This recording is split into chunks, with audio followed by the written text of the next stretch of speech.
Endless energy with one coat of paint.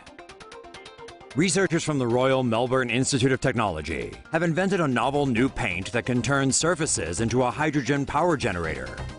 Synthetic molybdenum-sulfide is a newly developed compound that absorbs moisture and accelerates the splitting of water molecules. When mixed with titanium oxide in paint, the resulting substance is able to produce hydrogen energy from sunlight and water vapor. Hydrogen is one of the cleanest sources of energy and can be used to power vehicles and equipment. The solar paint can generate hydrogen energy in remote locations or hot and dry climates, so long as there is sunlight and moisture in the air. Researchers believe it will take at least 5 years to come up with the final product, but they're confident that it will be cheap and accessible. Say no to safe spaces on YouTube. Support TomoNews at patreon.com/TomoNews. The world certainly needs more clean and green sources of energy. Cameroon turns human waste into clean power. 2 towns in Cameroon are installing biogas systems to turn human waste into sustainable energy that can provide fuel and electricity for local communities. Organic material such as animal waste is placed inside an airtight tank where bacteria and archaea break down the material. This releases biogas, which is a byproduct that is a mixture of mostly methane with some carbon dioxide. The biogas can be stored and burned as a fuel for cooking and to power electricity generators, while the rest of the waste can be used as fertilizer. The biogas system installed in Cameroon connects a septic tank to biodigesters linked to individual households. Human waste placed in the septic tank is converted into biogas by the biodigesters, and this releases energy into people's homes. More than 3,000 households and local schools in 2 towns have reportedly installed the biogas system. It is estimated that the project may reduce greenhouse gas emissions in the vicinity by up to 60%. The project was initiated by Bioenergy Cameroon, a non-governmental youth organization. The group trains local students, especially female students, on how innovative technology like solar power and biogas work. U.S. Navy obtains fuel from seawater. U.S. Navy reveals the technology of turning seawater into jet fuel.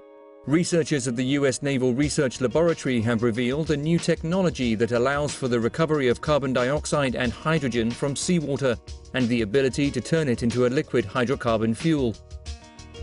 Scientists let seawater pass through a cell, which is subjected to an electric current. The seawater is acidified by exchanging hydrogen ions produced at the anode with sodium ions.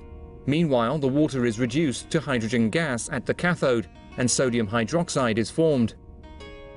The sodium hydroxide is then added to the leftover seawater to neutralize its acidity. The hydrogen and carbon dioxide are next passed into a heated reaction chamber with an iron catalyst. The gases combine and form long-chained unsaturated hydrocarbons with methane. Longer hydrocarbon molecules containing 6 to 9 carbon atoms are then formed from the unsaturated hydrocarbons.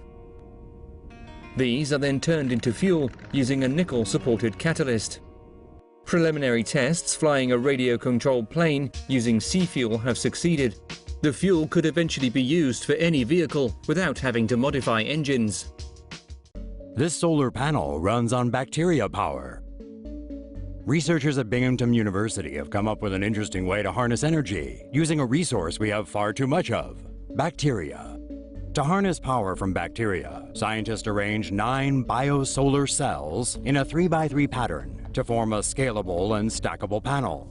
The cells use cyanobacteria, which can be found in aquatic and terrestrial habitats, as a source of clean and sustainable energy. In the daytime, oxygen and electrons are released through photosynthetic reactions. At night, electrons are produced from the bacteria's respiratory activities. 5.59 microwatts were generated in 12-hour day-to-night cycles over a total of 60 hours.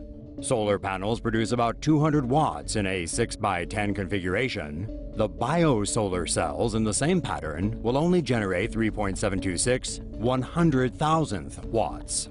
Though not the most efficient, the technology has the potential to be a more reliable energy source. Once the panel is functional, it could power small wireless systems in remote areas where frequent battery changes are impractical. The Binghamton team's work has been published in the journal Sensors and Actuators B Chemical. Say no to safe spaces on YouTube. Support TomoNews at patreon.com/TomoNews. Rain or shine, future solar panels may be able to generate power. Scientists in China are producing solar panels that can produce energy from the last source you'd expect when we're talking about solar energy: rainwater. In a typical solar panel, photons from a light source knock electrons free from atoms within the panel, and the action generates a flow of electricity. Although solar power technology has been getting increasingly efficient, there's still the tiny problem that solar cells can't produce any power when it's raining. Researchers are introducing a new type of solar panel by adding a layer of graphene or carbon atoms arranged in a honeycomb structure to dye-sensitized solar cells. A flexible layer of indium tin oxide and plastic is included underneath. Graphene has unusual properties that allow electrons to move freely throughout the entire layer. Rainwater contains positively charged ions like ammonium, calcium, and sodium. When water binds to the panel's surface, a double layer of positive ions and negatively charged electrons is created, which ends up producing a voltage and current. Tests of the new solar panels have been able to produce hundreds of microvolts, which is small even compared to a standard AA battery.